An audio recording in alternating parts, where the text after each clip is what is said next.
Good evening. Welcome to Mamaroneck Historical Society program. I am Gloria Posher-Pritz, and with me this evening is Jean Warrington, the owner of Walter's Hot Dog Stand. We all know Walter's Hot Dog Stand on Palmer Avenue. That's where we go to have our quick lunch or our favorite hot dogs. In any event, Jean, what we'd really like to know is the history of Walter's Hot Dog Stand. For one thing, where did the name Walters come from? Well, Walters was my dad's first name. Your dad's first name? Walters. Mm-hmm. Do you know why he decided to use that particular name? It was probably easy to It was say, easy, and, right? Connected with him, Walters. So Walter, and everyone knew him as Walter. Yeah. When did you go ahead? They call me Mr. Walters now, but well, I would think I'm so. the son. I hear that the high school kids who work for you call you Uncle Gene. Uncle Gene. Yeah, that fits, right? That came from long back, ways back. Sure. I had my daughters working, some nieces working. The nieces would call me Uncle Gene, and the so other kids out of respect everyone, would call me Uncle Gene. Right. So I have a lot of nieces all over town nowadays. Isn't that fabulous? I got a big wonderful. What about nephews? I have a few nephews. A few nephews, but mostly nieces. Mostly nieces. They outnumber them about yeah. 5, 10 to 1. Yeah, that's wonderful. So, in any event, where did Mr. Walter start his stand? Well, starting on Post Road, he started years ago. It wasn't a hot dog stand to begin with. He started at the entrance to Harbor Island. The entrance? I'm sure most of the people know that Mamaroneck had a gas station. Yeah, right there on the corner. The southeast corner. That's what they call the southeast corner. Where you see the little park now. The little park. Little pretty park. Barney Arrett had his gas station. My dad had it long before that. Oh, he had the back station? In about 1917, 1918 he was really? And from there... So it was really when cars first started to come down the Post Road that... started getting the traffic. Yeah, got traffic. Fabulous. He stayed there for about 3 or 4 years. Yeah. Thank you, Leah. Thank you, Leah. With the gas station that we call it now, the service station. And so how did he get into food? Well, a little later on, I guess he decided the gas station wasn't for him. So he thought of apples and so fruit. He decided he'd sell some fruit. At the same time as the gas, that it was he probably started just at the gas. And so he went, I don't know how many people know where Skinner's greenhouse used to be. Mr. Skinner used to rent him a little section over there. He used to sell apples and all kinds of fruit. That's on the corner of the Boston Post Road in Rockland Avenue, where those new condos are. Right next to the old Central School where the new town office is nowadays. That was Skinner had the greenhouse there. And so then he used to sell... Then he used to sell. From there, he decided he wanted to build a bigger place. So he moved down the road where Richbell Road is today. And I have a snapshot there, which it'll show you. We can show the picture here. This wooden picture was the original stand on the Boston Post Road. And the very next picture is the one... That's the same stand. It's a different angle. It's a different angle. It's a different angle. This was taken on Palmer Avenue. My dad moved from the Post Road in 1928. For sentimental reasons, he brought this stand up and he put it up in the back on the town side of where we had our property. Oh, really? Isn't that cute? So now, when he was there on the Post Road and Richbell Road, you told me it was Shepherd's Field and Pond. Tell me a little more about that. Well, Shepherd's Field, even Steve remembers Shepherd's Field. It was right behind the hot dog stand. Shepherd's Farm. And then Shepherd's Farms. Farms, and the Shepherd's Farm. Did they have animals or they had everything. Vegetable gardens? Yes. Everything. They had animals there too? Yeah. Horses. Horses? Well, the normal farm area would have chickens and so on and so forth, you know. So. Cows? Well, I didn't see any cows. I didn't hear about any cows. Okay. You say it was Shepherd's Farm and Pond. Was there a pond there? There was a goldfish pond between where on the other side of Richbell towards the junior high school. There was a goldfish pond on the right-hand side. It was a pond, but there was actually goldfish in this pond. We used to. It was just a regular little pond. A little pond. It wasn't one that someone made and threw in fish. No, it was just there for the years. No, it was natural. No. That's where the apartments, not Richbell apartments, the apartments across the road are set on that pond, actually. Near the Post Road it was. Yeah, yeah. It was over there. And that's wonderful. Okay, so then in 1928 he came to Palmer Avenue, and here we have Mr. Walter with hands on his hips in front of his hot dog stand. There's the Walter's hot dog sign still there with the if you look to the right of that picture, you'll see a greenhouse in the back. Well, Dad bought the property off the people by the name of Penn. You're talking about here. That's a greenhouse in the back there. That went about 3 greenhouses back. And what was the name of those people? Do you remember the Penn? P-E-N-N? P-E-N-N, Penn. They had a greenhouse. They had the greenhouse there. Oh. They had the big house that's up in the back. It's still standing. That's where my brother... The house that's in back of the stand now. You know. But Dad had it fixed up a little and so forth. A greenhouse, so he must have had gardens and well, Dad and flowers? Dad liked flowers. He was a flower lover also, so he actually worked the greenhouse, and he had helped my brothers, my older brother Joe, and he had Labruciano, I don't know, Dominic Labruciano, and a couple of the family. They worked the stand, and my mother worked the stand. My Aunt Pauline worked the stand, and her friend Martha. They had family working the stand in them days. It was a family business. Dad would work the greenhouse, and then on the front, to the right of that car, we had a little shack a little shed where he used to sell flowers and everything. Instead of people walking all the way back to the greenhouse. Here they would sell it I remember in front. my brother and Bucky Sansone, and a couple of Westfall, they used to sell the flowers in that little shack. And here's the stand again in 1928 with Mr. Walter Warrington standing here on the side with I wonder if they were high school kids at that time. I bet you they weren't. I bet you it was Mrs. Warrington and maybe Jean or Joe or someone out there. They might have been customers. They might have been customers, I think. They might have been customers. And here we have a 1930 picture. If you see the railroad track, the trolley tracks. The trolley tracks in front. The trolley went from Mamaroneck Avenue to New Rochelle. Along Palmer. Oh, yes. In fact, the trolley tracks were taken up during World War II they needed the medals for the war. Yeah. Well, 1927 they closed the trolley cars. Oh, really? 1927? 1927 they done away with the trolley cars. Trolley cars ran down Boston Post Road into Larchmont. Also went along the railroad and down back into New Rochelle. Yeah. And here in this last picture we have the cider press and the greenhouse. Tell me about the cider press, Gene. The cider press, Dad used to, originally on Post Road when he had the hot dog stand, that was one of the main features on the Post Road. He was about the first person that was making cider around the village, homemade cider. Because I remember used to get the kids used to come. We used to pile some of the children, and not me, my brother and a couple of the other kids, and they used to take them up around Yorktown Heights. He used to buy out little orchards. The apples up there. And they used to come back with the barrels of apples, and people came from New Rochelle, Larchmont, all along the Shore Road. That was one of the main features of the cider. Yeah. So then when the hot dogs was, he started the original split hot dog in those days. That's when he started with the hot dog. Tell me, how come he decided to have hot dogs? I mean, how come he didn't decide to have sausages, hamburgers, pasta? That's a good question. I mean, tell me, how come hot dogs? What made it so unique? Well, hot dogs, I guess that was the easiest thing to make in those days.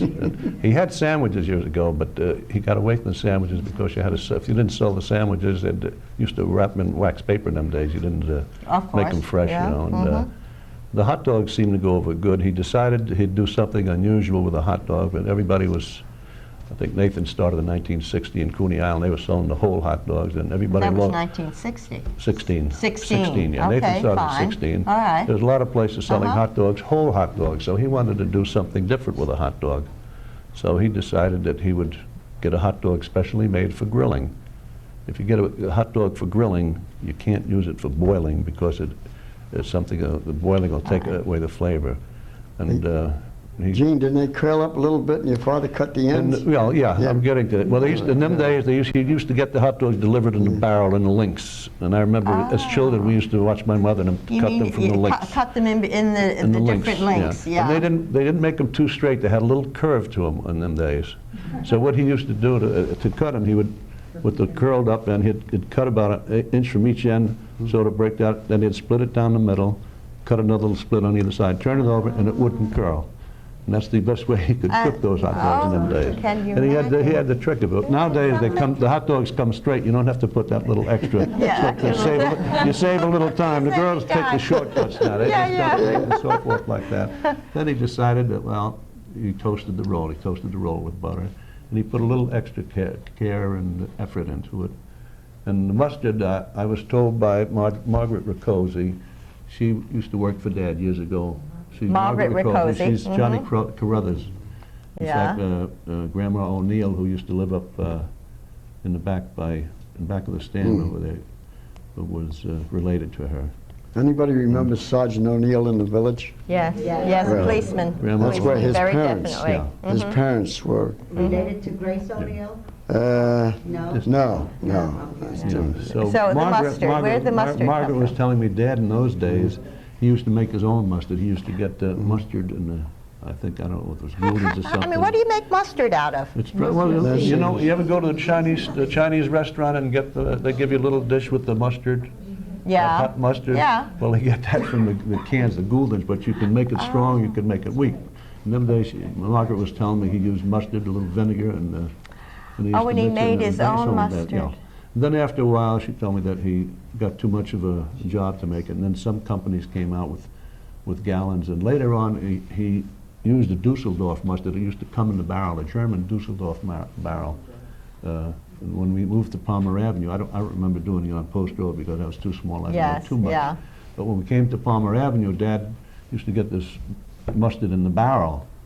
And we had to get the jars ready. It was a German Dusseldorf mustard, and we get the jars ready. And I was helping him one day. But wait. Yeah. Now, you have this gallon of mustard.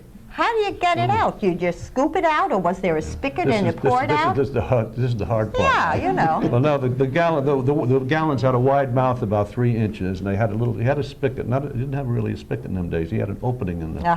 He had an opening. He didn't use a spigot at the time I did it, and he had a nail on the top of the back of the barrel to let the air out and let the air in. And if you wanted it to come out slow, you push the nail in. You wouldn't let the nail out too thin. All right. So he told me, watch the nail now, let it out slow. So somehow I slipped with the nail that time. Yeah. And the mustard went all over him, and I got the lacing. But when it came out of the barrel, it was so strong. Your nose would sneeze. But then he would cut it with what. So really, again, he was making his own concoction? Yes, that's what makes it so special. Yeah, with the toasted roll and the thing. Yes. He took a little care in making the hot dog. I mean, you get whole hot dogs with sauerkraut, and you get them, and boom, you're going. But we could probably maybe only serve five of our hot dogs. Somebody else could serve 15 of the whole ones, wouldn't they? But he took care with them, and he was careful what he gave the people. And the hot dog was made special for him, and it was a mixture of pork, beef, and veal, and ever since a mixture of pork, veal, and beef. How much were they then, Jim? Margaret was telling me they were 10 cents a piece. The hot dogs. They cost 10 cents a piece. That's what he sold them for. That's what he sold. Margaret told me he sold them 10 for $1. I mean, you mean 10 cents a piece? He told me 10 cents for $1. That's 10 cents a piece.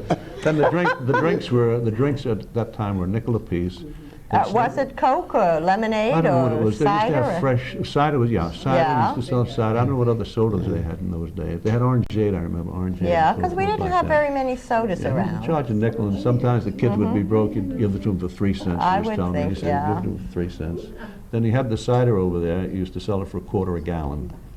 in those days. And that was a lot of money in those days. But When we were in high school, I think we were paying 15 cents. 15 cents, yeah. Back in 44, 44, oh, the price went up, it was 15 cents. They went 15 cents a piece. Then we used to give them a 2 for a quarter. You take the bargain and take the 2 for a quarter. 2 for a quarter. Yeah. 2 for a There you quarter. go. Then they went to 30 cents, 20 cents, or 2 for 35. He went up gradually. We got it for 15 cents. The most we've raised them all these times has been a nickel, any times, but Whatever it is, they're worth every penny. In any event, you brought here a 1937, July 30th, 1937, Mamaroneck newspaper called The Herald, a local newspaper for the homes of Mamaroneck and Larchmont. And sure enough, there's an article in it. Hot Dog King offers tasty bits of food. Walter's stand serves and satisfies many customers. A wise philosopher once stated, "Build a better mousetrap and the world will make a beaten path to your doorstep." This quotation certainly proves correct as to the success of Walter's Hot Dog Stand, located on Palmer Avenue. The fact that Walter Warrington found a better method of cooking and serving the so-called hot dog has made his road stand widely known for many miles around. You don't have to take our word for this either. Just look at the many motorists patronizing his stand any evening in the week. Now, this is 1937, and what is that, 52 years ago? The exact same thing applies today. This Walter's Hot Dog Stand has not changed one iota. It is still a place to go and get quality hot dogs. I have a question. Yes, Seal. What about this building, Gene? What about the building, Gene? Why the unique? Decor. The only thing I could think of, Seal, was that back in my dad's younger days, I had a picture of him sitting on a bench with 2 Chinese friends. And the only thing I can think, he was thinking of them, something different. He says, why don't I make something to do with Chinese? Because I could never find out why he did it, but that's the only logical explanation I can give. That was all I could think of. It's certainly an interesting looking building. Yeah, it is. It is very unique. At this time, perhaps we should then talk about the 1983 county designation that Walter's Hot Dog Stand, congratulations. This is the December 2nd, 1983 Westchester County Tricentennial Committee. Congratulations, Historic Markers Committee of Westchester County Tricentennial Commission has chosen Walter's Restaurant as a recipient of a Tricentennial Historic Site sign. And the sign does say that Walter's is a typical example of a roadside stand in the 1920s. Now, in addition to it being a roadside stand from the 20s, the architecture is so unique and so distinctive that with the Chinese dragons, Carps, they call it. Carps, Chinese carps, and the green tile roof. Is that what it is? It's It used to truly change colors years ago. unique. It used to change from green back to its original color. But What was its original color? copper is sort of brownish. It's copper, Oh, yeah. And at a brownish, certain time of the okay. year, it would turn green. My mother always used to remark, she used to always watch and say, it turns green this time. But now it just stays one, I guess it's had its day, probably. Yeah. So, in any event, I'd like to show you a picture of Walter Warrington in his younger days. Excuse me. He was married in 1917 to Rose Sansone, your mother, right? And I spoke to Judge Louis Zingesser this evening, who I'm told had a little story about their wedding. And sure enough, Judge Zingesser said that, oh yes, he recalled very distinctly that he was about 15 years old, and they knew the wedding was going on in the Sansone building on Mamaroneck Avenue. It's a gray stone building, I believe where Mercurio's is. It's by O'Neill's, right? By O'Neill, yeah. It has a red does say Sansone way up on top, beautiful gray stone. In any event, he said they knew a wedding, the young boys knew a wedding was going on and waited outside the building because when the bride and groom came out of the building, they were showered with candy-coated almonds. And of course, all of them made sure they got their share as they scurried around. He said they waited for that, and it was really something very special. We also have a picture. I don't know how well it will show, but it is an old picture of Walter Warrington and his wife Rose, and there's two boys there. This younger one is Jean, and the older one is Joe. Joe. Joe, and the middle one is Artie. Artie. Oh, this is Artie. Here, Jean is way in the back with his name next to him. Pay no attention to the clothes in them days. Yeah. Not like today. That was a picture taken in the back of the stand when it was on Rich Bell Road.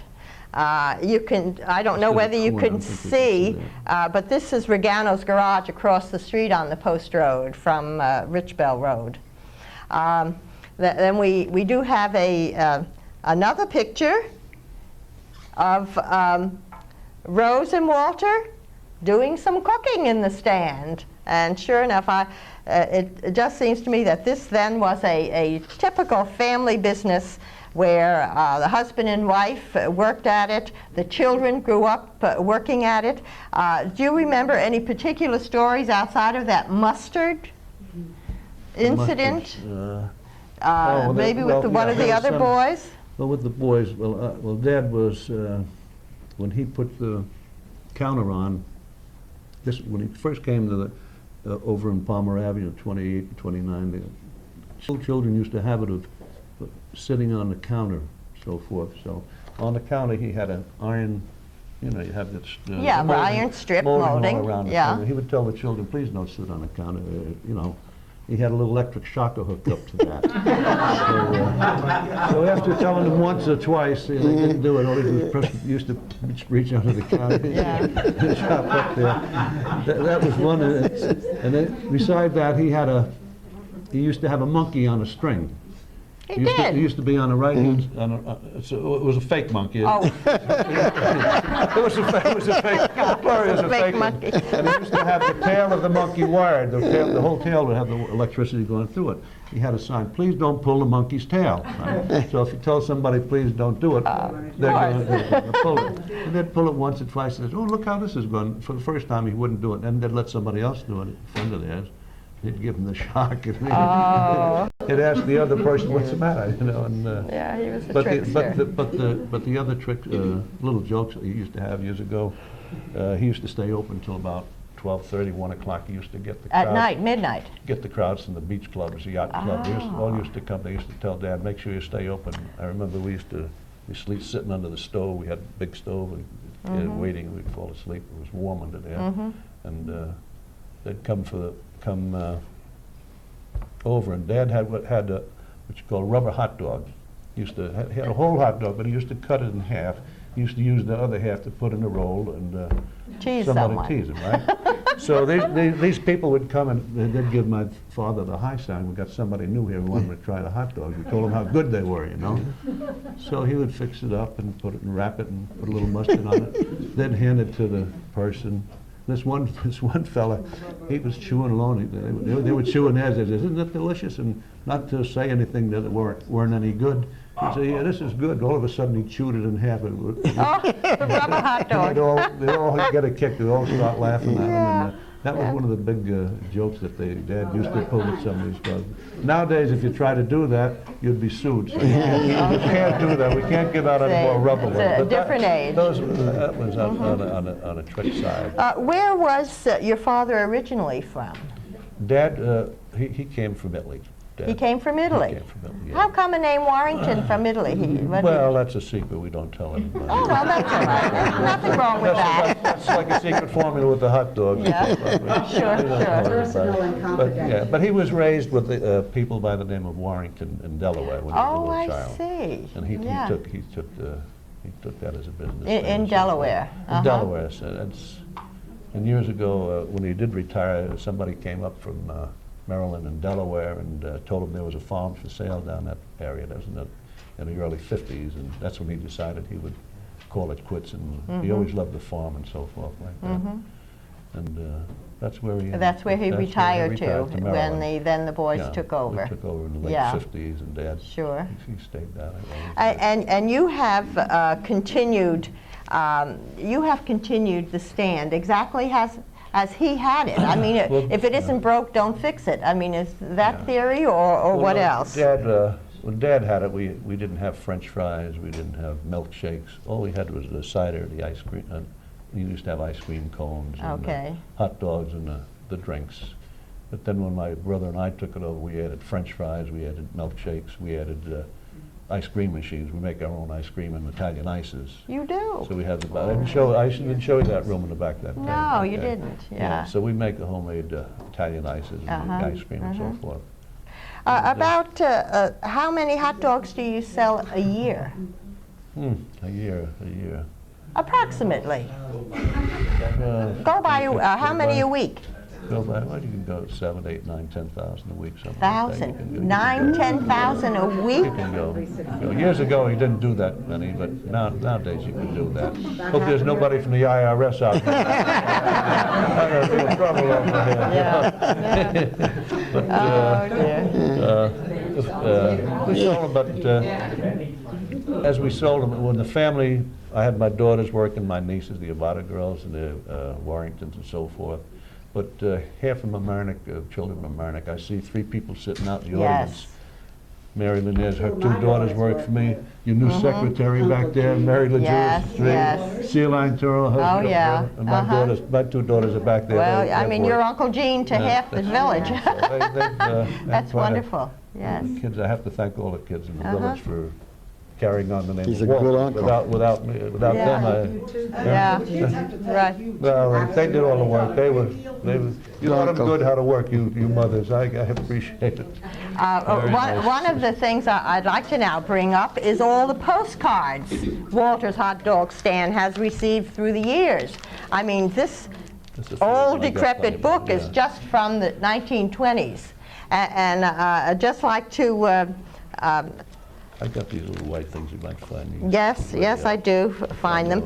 But there is one here from, I think it's in the book. Which one? Here it is. The really old card. Want to tell it about it from the... Oh, yeah, we had a card from years ago, from 2930 Bird Antarctic Exposition. Can you imagine? William Vanderveer, he sent us this card. I had it in the frames.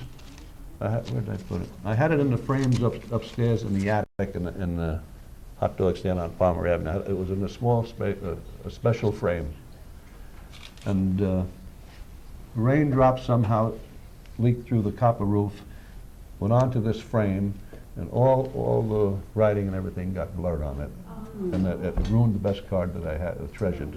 It was from Willard Vanderveer from the Bird Antarctic Exposition. Greetings from a wanderer, it had said to Walters. But that was a prize card that cherished. Just one of the acts of nature that took care of it.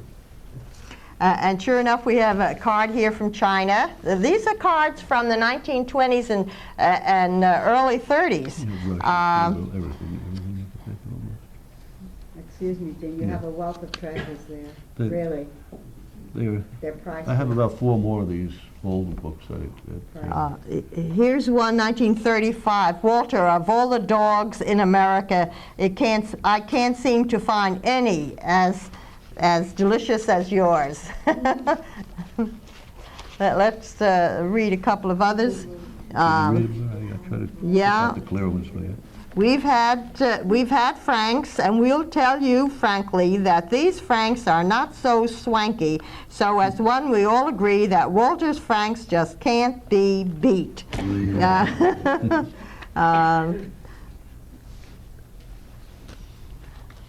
Walter himself told me that he had cards from all over the world. Yeah. He does. He does. You just look at them. The Shepherd's Field over there. I remember your family there for years. Arrived here last evening, having a fine trip, but haven't found any hot dogs as good as yours. Ed and Helen from Montreal in 1928. Here's from the French line flagship Ile-de-France in 1923. Oh, Walter, wine running fast, also girls, all asking for you. Regards to all, Steve Brooks.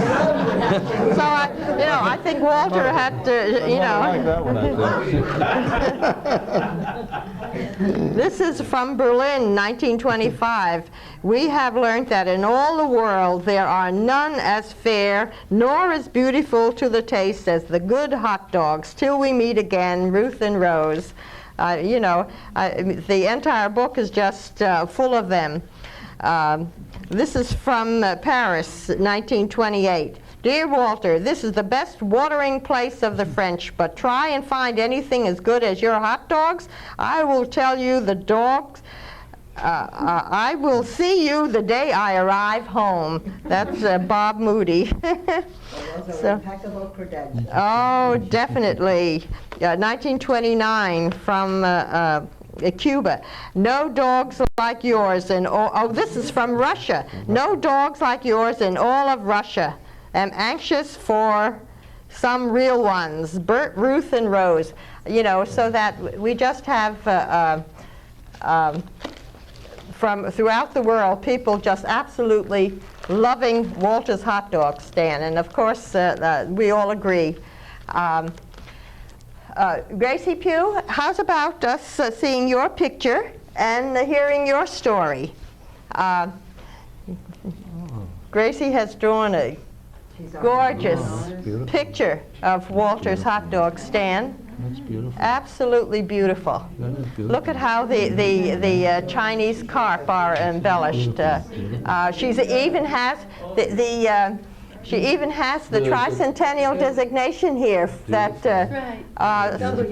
so this is really a very recent picture. Well, I don't know if you can see it or not, but Beautiful. I went down Sunday after I did the newsletter and got it in the mail on Friday, and you all got it in time.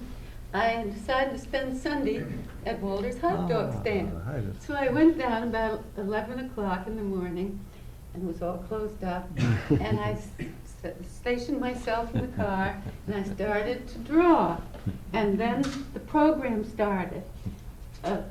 About 11:15, Jean's son-in-law. I learned afterwards because at final end, at 5:15, I went over and ordered myself a hot dog. And in the meantime, your son-in-law came out, put the barrels for the trash around. Everything ready? And I thought, how wonderful. But I'm going to skip until the late afternoon when the barrels are getting full and all the birds are coming around. I couldn't believe what I was seeing. There was a seagull. Here were crows, robins, sparrows, and one seagull. And this seagull was going right around, right across from your stand, that barrel. And I was sort of down on the Larchmont side of your stand. So I watched the seagull, and I made a little drawing of him. But I couldn't put him here because it's on the other side of the street. However, he was very smart. First he walked around, then he shooed everybody away. Then he got up and into the basket, got himself a morsel, got out. It had tin foil on it. He cleaned the whole thing up. That was a French fry. That was a French fry. He didn't take the hot dog, the French fry. Yeah. So then, just to shorten this whole story, I'm not going to go blow by blow, but I proceeded, and just to pick it up and show you, I got all involved with a car. And then I got all involved with how many of these little decorations are there. And then when you get down to Walter's, it's just as Jean says, Walter's is made with little curved hot dogs, just as you were talking about before. And then came the people. Oh, and the American flag went up. 11:30, it opened, the American flag went up. And the people were already there. It never stopped. There was one moment at about 4 o'clock or 3:30 around there where there was one person. The rest of the time, There were lines and dozens and dozens. Very nice. That's But what I like to hear. just had a wonderful time That is observing and then going over and seeing it. That's So beautiful. Jean, I was thinking that wouldn't it be nice if you would be interested in having this wonderful, notorious spot become a Village of Mamaroneck local landmark. That would be- So, I would- I since would- you already I would be, are I would be honored. So, I would like to nominate Walter's Hot Dog Stand for a local Village of Mamaroneck I'll second it. landmark. Without question. Thank you Thank very you, much. Grace. Thank you very much. Thank you for this absolutely beautiful drawing.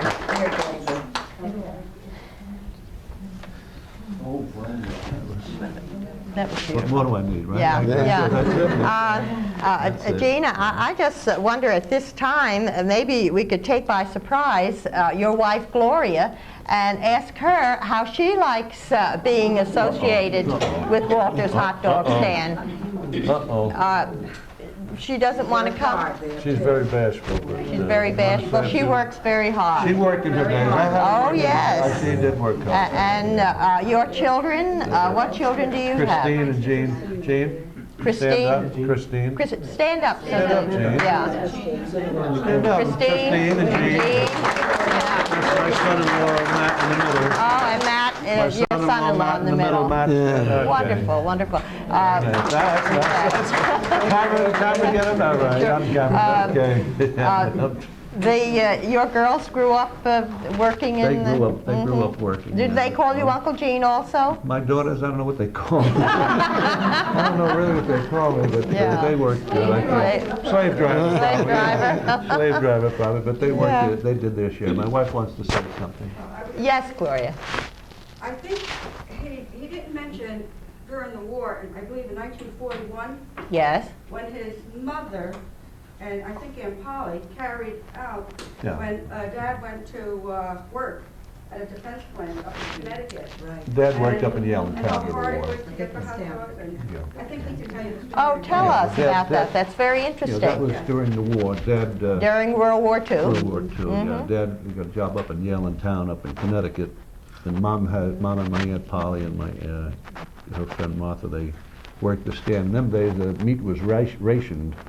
So they gave her enough hot dogs just to take care of actually the school children. She would take care of the school children lunch at 3. She'd close about 3 o'clock, but you had to make sure that the high school kids got them first because Mamaroneck High School has definitely been Walter's favorite supporter over these many, many years, and I'm indebted to them also. Yes.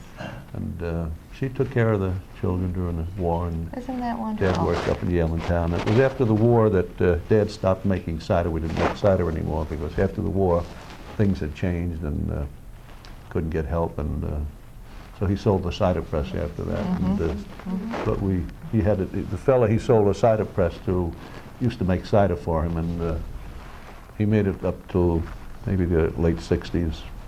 And after that, cider kept going up from 35, 75, $1.25, $1.75, $2, and the labor was tough getting to pick apples and so forth like that. So Yes. rather than So you discontinued. then you couldn't get the right apples to make it, and you didn't want to give he was used to giving the people quality cider for many, many years. So Did you ever think about putting in tables and chairs to sit down? well, I mean, originally when Dad started, let me tell you a story about the table and chairs. Originally when he started, on the left where I have the French fryer now, in the back room where the ice cream is, that was tables and chairs. There was about 7 or 8 tables and chairs in there. People used to come inside in the wintertime. But in the wintertime, things weren't too busy. The school kids couldn't get off the ground. But they used to jip over. I used to keep the side shutter down because in them days that was off limits in the Or you could not leave school? You couldn't leave school, so Not even across the this street. one particular day I remember when we had the little room, but the shutter was down, I think, just before we opened up, just as we were opening up. I didn't pull up there were about 10 school kids came down the steps running. We opened the side door, let them in, that's where we used to serve them in that little room. And the shutter was down, and I seen Burnham coming That was the Trunoff, Burnham and Chick Callio. Yeah, I the seen Burnham counselors, coming sure. down the stairs, and right away I says to the kids, duck, hide, duck down below. I says, go in the back room because Burnham's here. So he's waiting outside. He knows they're inside now. I think they had only in them days they only had about a half hour for lunch. So he was waiting outside, and the kids were in my back room and way in the back side. And I went outside to talk to Mr. Burnham. I said, "What's the matter, Mr. Burnham?" He says, "The kids." I said, "What kids? I didn't see them." But he knew they were back there. You know. In the meanwhile, the hot dog man made a delivery. He pulled in the driveway. He pulled around the back, and he brought in the hot dogs. I says, "Mike, you got to do me a favor here. There's 10 kids. Take them down to Rockland Avenue. Let them off. They can walk up Carpenter Place and around the stand." So that's what they did. They all got in the hot dog truck. He took them out, and Burnham's still waiting out there. About 20 minutes after they were supposed to be back in school, but I don't know whatever happened to them. And then he finally left. They didn't come out. So meanwhile, that was a real typical good one for them. But they couldn't get off the grounds quite a few years ago. But It's only open campus. Now, it's open campus now. It's all right. Yeah, they can get out now. The hot dog, you say it's a special hot dog. It's a special made. Special made. For grilling, Do you actually, have one dealer that you deal with and have dealt with all through the years, or how? Well, we originally started off with, I won't name the last one that's making them now. I'll name the first. Go right ahead. Because, not that it's a secret, but Well, it should be. the first one was Stallmeyer, the old Stallmeyer company in Brooklyn. And the fellow that used to deliver the hot dogs, John, his brother used to own the Franklin Tavern up in Harrison, Voss's Tavern. He was a brother to the fellow that used to deliver it. He was a brother to him. Now, the fellow that was making our hot dogs, when Stallmeyer went bankrupt quite a few years back, and so the German fellow, Louis Allendorfer, he moved over to Truntz, which is also in Brooklyn. Most of these beef companies are located in Brooklyn, actually. So we had dealt with Truntz. We kept the same formula. He made the same formula over there. Truntz finally went out of business. They went bankrupt. Something happened to them. Then when Truntz went out of business, the fellow that was making our hot dogs, he went over to Ridgewood Provisions in Brooklyn. So up till a couple of years ago, they were in business, and they had union trouble. So what happened? Ridgewood went out of business. So now this fella, Louis Allendorfer, he went over to this other company that I have now in Brooklyn. And I'll be telling it later on what it is, but right now, for business reasons, I don't want to disclose it because not at all. We're in a process of franchising, actually. But over the last 2 years, we've been working on this, and we're making our contracts with the meat company and so forth. So that's why my two daughters are working on a franchise. Oh, wonderful. So that means then if we go somewhere else, we can always get a Walter's hot dog. We don't have to be home. That'd be wonderful. Probably. But they're working on that. That's why I'm not disclosing. Of course. Of course. But the same formula has traveled from Stallmeyer to Truntz to Ridgewood, now to this present company. And how did the original ingredient recipe come about? Was just a meat packing company that suggested it, or your father? Well, Dad went to this company, and he told him that he wanted a hot dog that you could split it and grill it, that it wouldn't curl up, that it wouldn't smoke, that it wouldn't smell, that it wouldn't burn. You had to cook just when you cook a piece of meat, you want it evenly cooked, and it doesn't burn or give off smoke or that. And they came up with a formula. It was a beef, veal, and pork. Mm-hmm. And they worked on it for a while. I think they didn't make it right away, but they finally came up with a formula that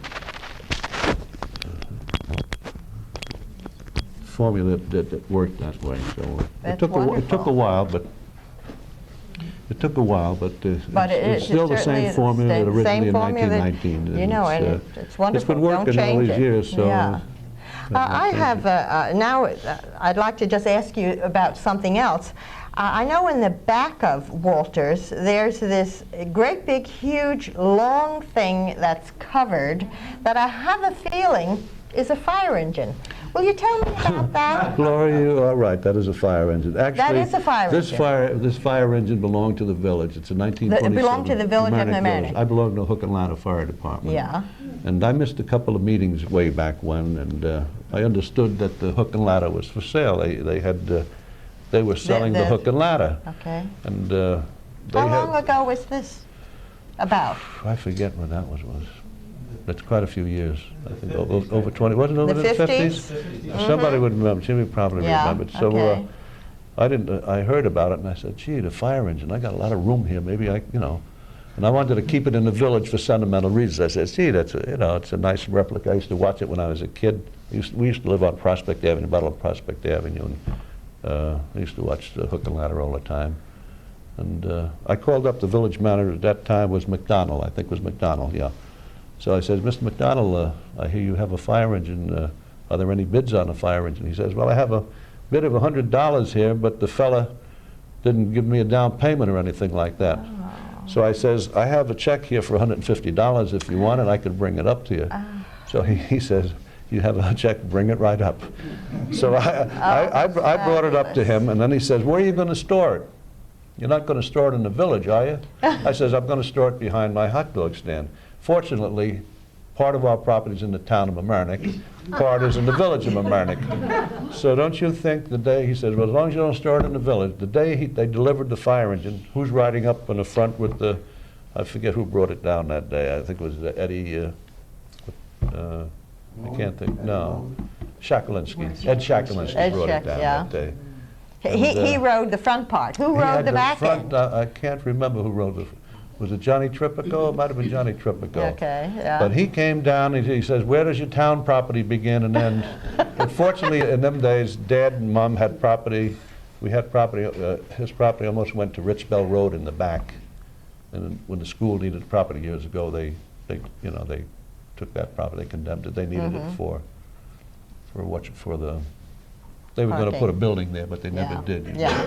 So he came down and he was sitting. I says, the property line is over there, Mr. McDonald. So we had to go up the back by the side of the big. If you look at the big house in the back, we had to put it on the left as you look at it. Unfortunately, we had a lot of room to put that there. The only thing, it was soft up there, and you had to be careful. So we ended up putting it over there. Does it run? In fact, the fellow by the name of Lyons, he's a chief in Pelham. He's been taking care of it all these years, but we're deciding to sell it because it's only going to deteriorate over there. And years ago, the boys from Columbia Firehouse were taking care of it, but when Jimmy Holton died, they didn't. They lost interest. It's a pity. It's a pity before it leaves that we don't see it in a parade. Well, a couple of years ago, they decided they didn't want to put the old fire engines in the parade because it held up the parade, but they only go 5 miles an hour in a parade. The parade doesn't move that fast, but they used that as an excuse, or maybe they didn't want too many old fire engines in it, but it was a Mamaroneck Hook and Ladder fire engine, and I thought it should have been in a parade. But it had been in a parade. Perhaps not in a fireman's parade, in some other kind of a parade, just so that all of us can see it. He started it up a couple of weeks ago. It's in good shape. But if we don't, if I don't get rid of it, I'll keep the front tractor part. We'll keep that part of it anyhow for sentimental reasons. Oh, well, let's hope. So, is there anything else you'd like to say that I've missed?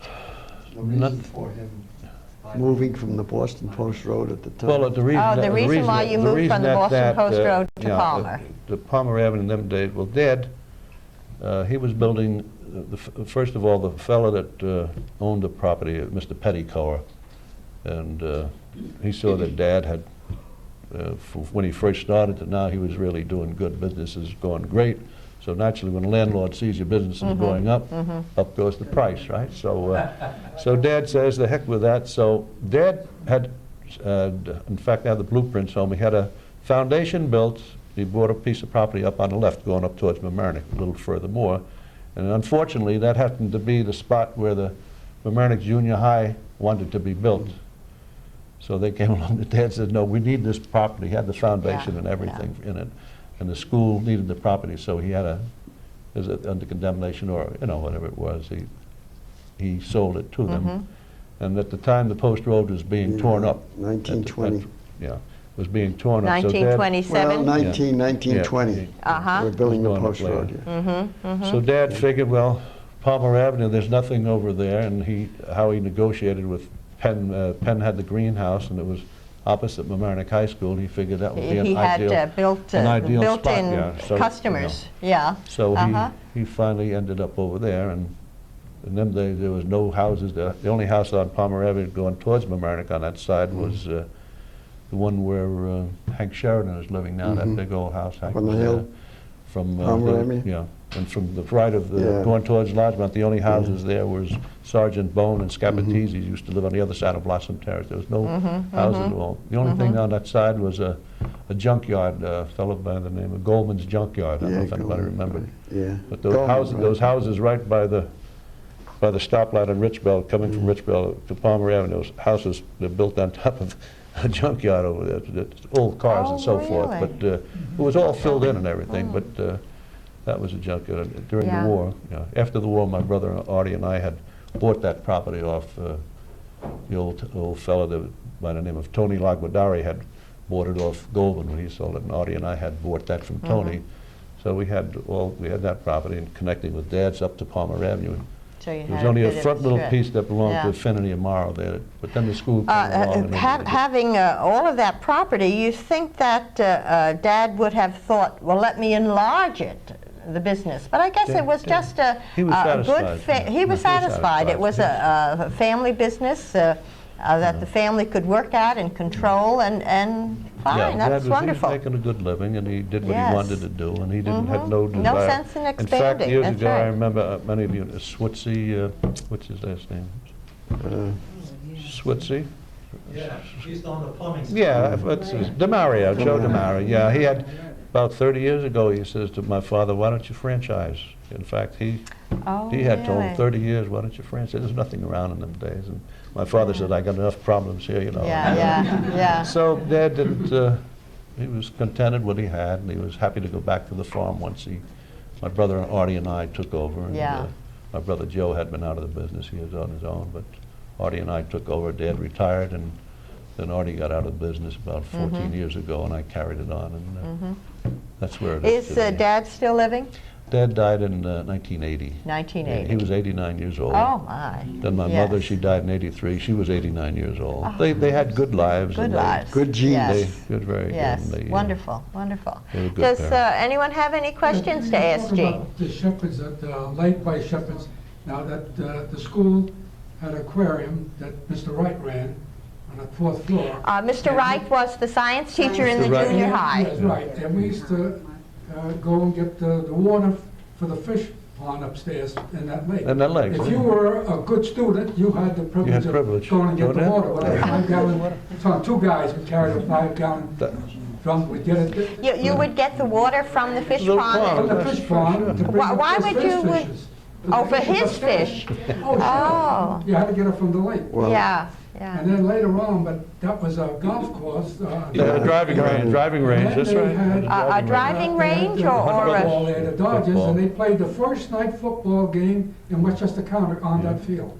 On that field? Well, going back to the Mamaroneck High School, which is a Now, central school. excuse me, we're talking about where the Rich Shepherd's Bell Field. apartments are, Yeah. the Shepherd's Field. That's right, Okay. that's what was there. Mm-hmm.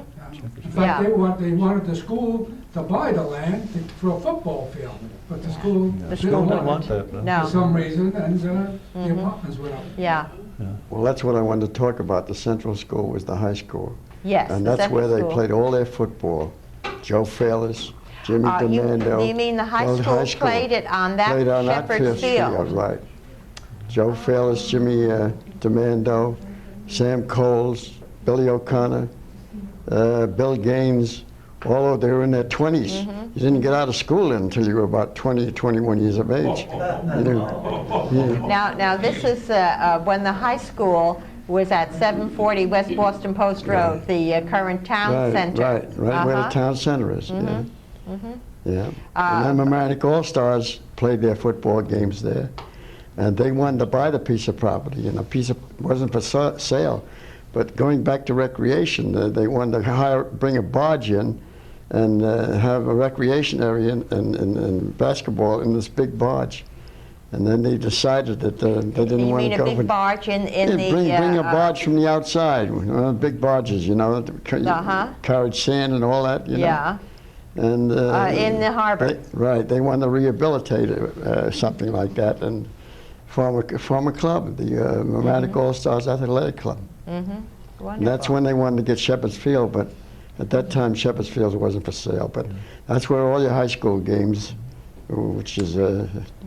They used to have the circus there. The circus was there, right. Circus area. Oh, Hunt Brothers Circus? Then they used to come on Palmer Avenue. Right, went over there where the Sarah Newman home. Yes, Palmer and Rockland. That used to be a dump years ago, that property. And the circus was set up there. The circus used to That was the last place we had a circus, was on that field, on that, And then below the dump in the wintertime, there used to be water. The kids used to go skating on the bottom of the thing. But that come along. Well, Gene, my grandchildren on Saturdays have hot dogs at Walters. They are the third generation eating hot dogs on Saturday. third generation. Of course. Step grandchildren have hot dogs at Walters on Saturday, and they are the third generation eating hot dogs. Isn't that wonderful? That's a nice compliment. Very nice. Very nice. Well, rightly Don't so. keep eating. Well, don't stop.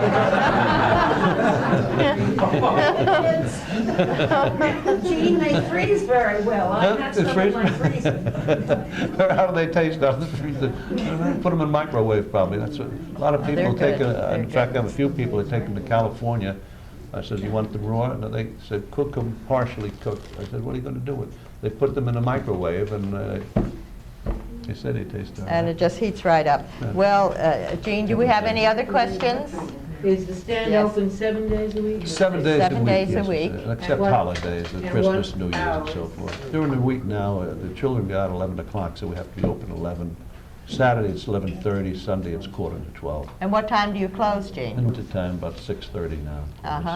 Summertime at 9 o'clock. Years ago, it used to be till 1, 1:30. That was before yes. television. Yeah. Now with television, so much to do, Yeah. people don't play. Well, I've been told that you can't eat one Oh, of your hot dogs. You gotta eat 3 You've or got 4. 3 of them, good, that's nice. I like that.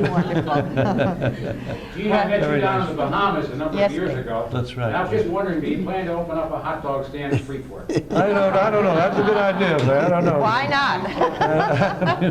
And when we go there, we'd love to have some. Very nice. Well, Jean, thank you so very, very much. This has been Very an good. absolute special privilege to learn the history about Walter's hot dog stand. Very good. It's been 70 doggone years. Thank you. Very good.